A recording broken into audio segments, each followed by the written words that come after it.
шаҳрдории Душанбе хабар дод, ки дар арафаи соли нави мелодӣ аз ҷониби раиси пойтахт Рустами Эмомалӣ ба 5000 нафар ятимони кул, маъюбон ва шахсони эҳтиёҷманд тӯҳфаҳои солинавӣ тақдим карда шуда, барои онҳо зиёфати солинавӣ низ оростанд. Абдулмаҷид Ҳакимзода, сардори раёсати иттилоот ва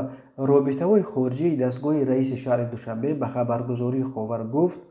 раҳбарияти мақомоти иҷроияи ҳокимияти давлатии шаҳри Душанбе дар арафаи ҳар ҷашну идҳо барои дастгирии кӯмаки саривақтии табақаи ниёзманди ҷомеа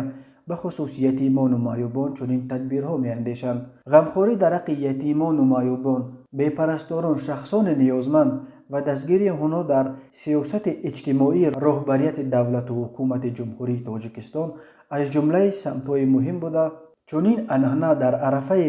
ҳама иду айём ин амали неки инсондӯстона сурат мегирад ва ин амали ҷавонмардонаву инсондӯстонаро имрӯз раиси шаҳри Душанбе муҳтарам Рустам Эмомалӣ низ идома мебахшанд, гуфтааст Ҳакимзода. Ба ақидаи Ҳакимзода, Рустами Эмомалӣ бо чунин иқдомҳо роҳи падараш президенти Тоҷикистон Эмомалӣ Раҳмонро идома медиҳад.